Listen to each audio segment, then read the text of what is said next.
Ladies and gentlemen, welcome to the Bullpen.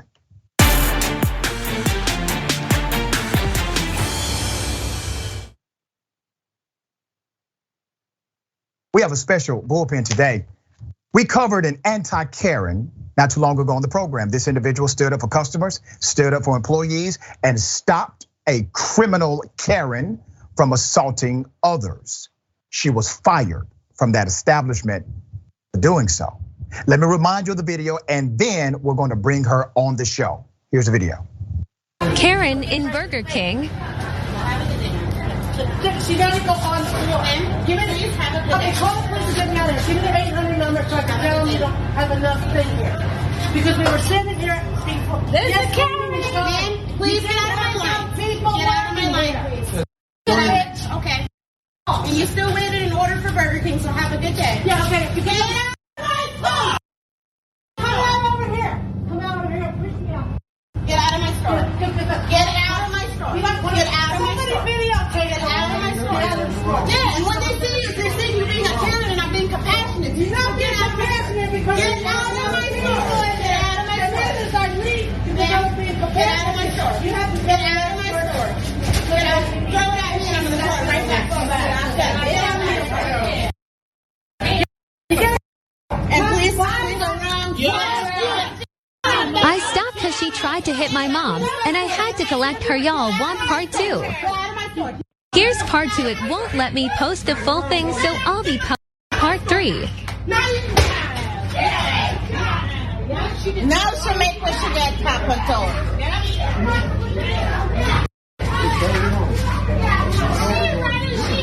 She knows what she got now. You can't put your hands on people. Why would you put your hands on one person? Why do you put your hands in my face? Put your hands on the woman. Back it off! Back it off! You fool! Get back in! Please, everybody get inside. Please, everybody get inside. Stop! Let me in there, I'm gonna knock you out, old lady.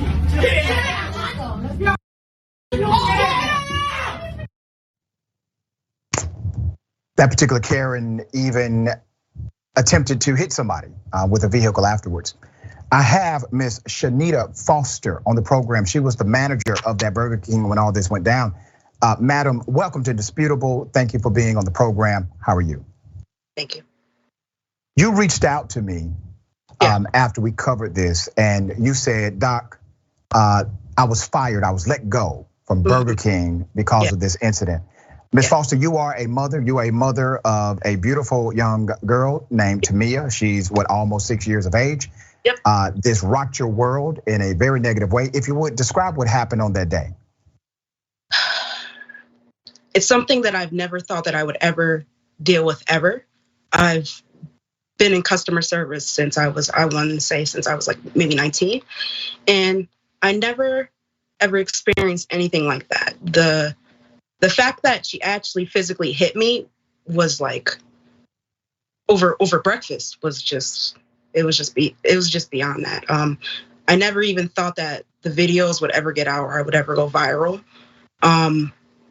As far as like my daughter, it kind of made me want to look at life in a different perspective. Like ever since it came out, like I would always teach her to be a better person, and that just made me realize that I need to go harder, and it makes me feel like I need to try harder with her because this world is getting to be really cold. It really is. I want to ask you about some elements not seen on the video. To my understanding, this Karen actually did much more damage than what's seen on the video. Yeah. What led to the physical altercation that we see in the video when you are trying to get her out of the building? What happened right before that? Well, fast forward, this is when you guys actually see the recordings and stuff like that. Because to be honest with you, it happened, it was going on about 10 minutes before anybody actually started recording. Okay. And then it just escalated to that. I went behind the counter because as you see, you can't really see in the video, but you see that she's doing something. She's actually throwing something behind the counter. And that's what made me want to go behind the counter. When you see her walking up to me and I'm telling her like, I'm trying to be compassionate to you, that's when she actually smacked me with the bag. Before she was just tapping me, just trying to just like bully me, but she actually physically smacked me with the bag. And when she walked over, there was a group of women sitting there, and they were just waiting to get their food like everybody else. They were recording because they saw how it was getting. And she literally walked up to them and was like, started using profanity and cussing at them. And then she got into the one girl's face, and you could tell, you can't see in the video, but she was very young. I want to say she maybe was about 16 years old. She got in her face, and that's when her mother jumped in. And the lady was trying to fight both of them. Like it just, I don't even know how it even escalated like that. She was just calling them all types of profanity and then hitting them with the bag. And then she literally went to go swing. And that's when you see me jump in there. And that's when I told her, I was like, ma'am, you have to leave. Like, you're getting to be too violent now. Like you're just taking things to another level. Now you're literally going after minors now.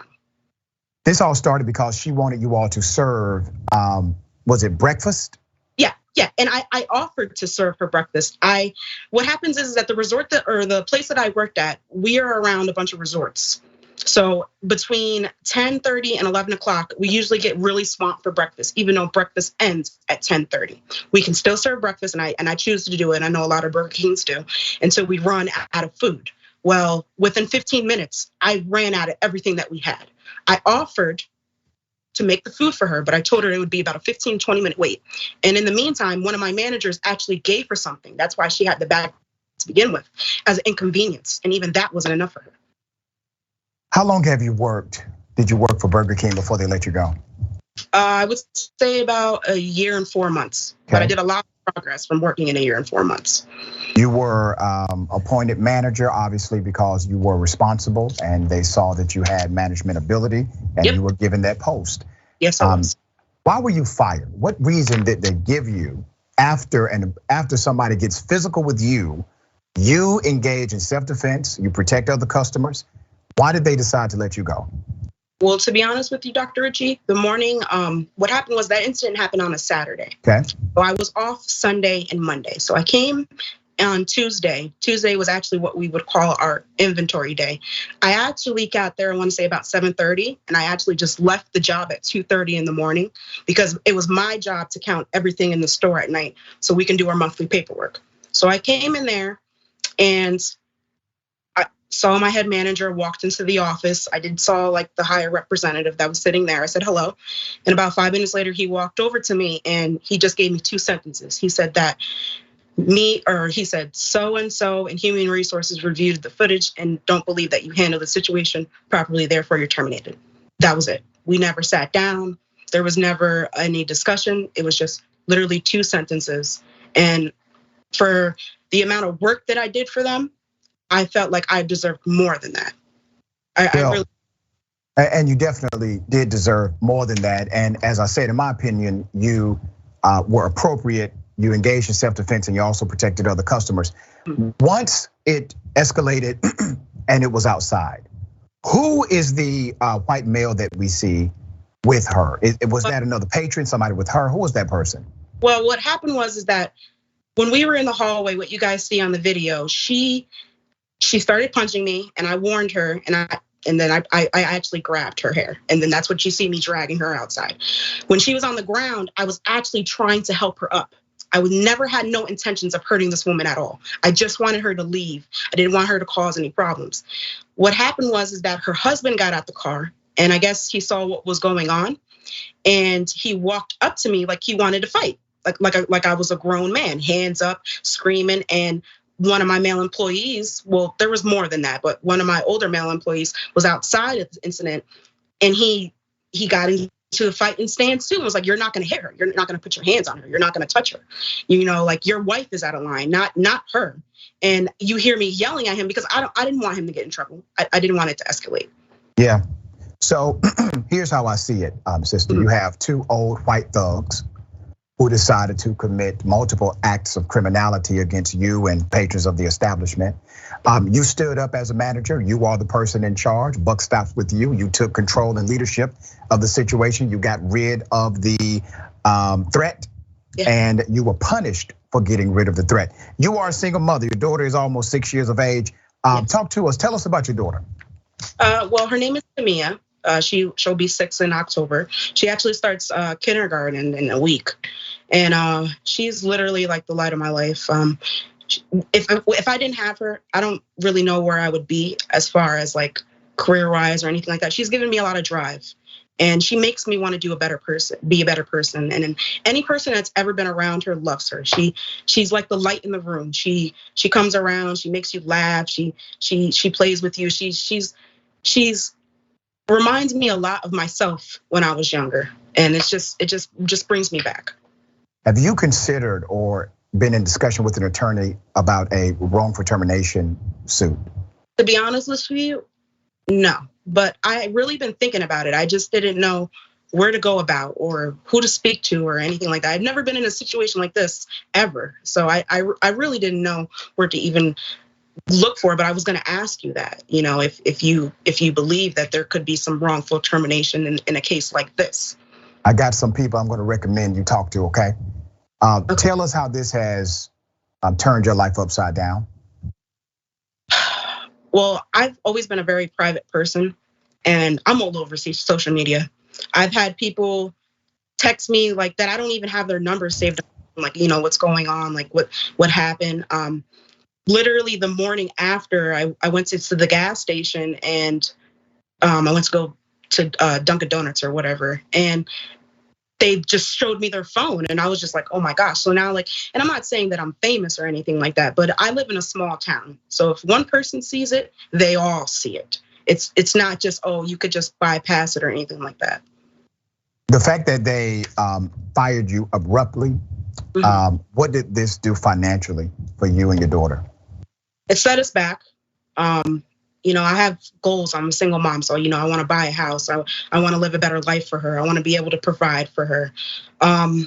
It's making things rough. It really is. I put a lot of heart and soul into that establishment, into that business, a lot of hours and stuff like that. And I don't want to call it time wasted, but that's what I kind of feel like right now. It's just, I put my heart and soul, and it just all fell apart. And then now, not only financially with school coming and stuff like that, it's making things so much harder. And it's making things so much harder for me to find a job. Like I said, like I live in a small town, so going to find a job, like I said, if one person sees the video, every person sees the video. And it's like, how do you can't always change people's opinions or how people view things. Shanita, I want to say this to you, and I understand exactly what you're saying and where you're coming from. I want to say this, okay? You cannot be limited. Yeah. Nobody is stronger than you. Every barrier that you face, you're strong enough to overcome it. Okay. I see a remarkable, bright, well-intentioned, good-hearted sister in front of me. That's what I see. Thank you. And there are others that see the exact same thing. So here's what we're going to do, Shanita. There's a GoFundMe, and I'm going to read a little bit of the excerpt from the GoFundMe because we're going to help you. Let's put up that graphic. One part.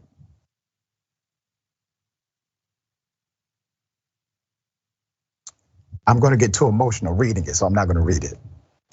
What I'm going to do is ask those who are watching to go to the GoFundMe. Shanita Foster, you can just put that in GoFundMe.com, go to the search bar, GoFundMe.com, type in Shanita Foster, SHANEDA, Foster, FOSTER. If you type it in, you're gonna see her and her baby girl right there. It's gonna be the first one, all right? SHANEDA, last name Foster, FOSTER, at GoFundMe.com. Go ahead and do that. All right, Ms. Foster, I'm not a wealthy man, but I'm going to give you $1,000 today. Thank you. And I want that to be, it's my pleasure. I wish I could do more. I'm gonna ask anyone who's able to match my 1,000 to do so. This is the village responding to the negativity that has been done to this one person. We can't keep talking about being better human beings and being compassionate and standing up for each other and being a coalition if we do not act in moments like this when we see clearly that this woman was done wrong. She stood up for what was right. And she has been railroaded by a major corporation who decided not to give a damn by the fact that she has served them well and served them well on that day also. So dear sister, those contributions are gonna come in. What I'm going to do is make sure you have my contact information. I do wanna recommend some attorneys for you to talk to. Some of them may actually be able to practice in your particular state. Okay. But we need to go through a couple of details for that connection to happen. Okay. But before we go, and once again, please contribute to the GoFundMe. Please contribute to the GoFundMe. If you can't do 1,000, that's fine. Just whatever you can do, let's make sure we get this done. Ms. Foster is a hardworking individual, so this is a temporary setback. She will have a job and be gainfully employed in the very near future. We just want to make sure we help get her over this gap that is taking place in her life. If you would, dear sister, share your last sentiment with those who are watching. Well, I just want to say thank you for every person that's listening or watching, because I never thought that my words or my story or anything like that would ever get out. Sometimes social media could be really cruel. And I just want to say for every person that's out there that, thank you so much for listening to me, and thank you for even taking the time to even hear what I had to say. And I appreciate everybody. Thank you. We appreciate you. And I know sometimes the negative can seem loud. I want you to remember that there are way more people who are rooting for you than are rooting against you. Criticism is going to come. Criticism is the price you pay for leadership. And the day you are unwilling to pay that price is the day you're not qualified to lead. But you, ma'am, are qualified to lead, which also means you're qualified to take the criticism. Yep. Wear it as a badge of honor, okay? Okay, thank you so much. All right, we'll be in touch. Thank you so much for your time.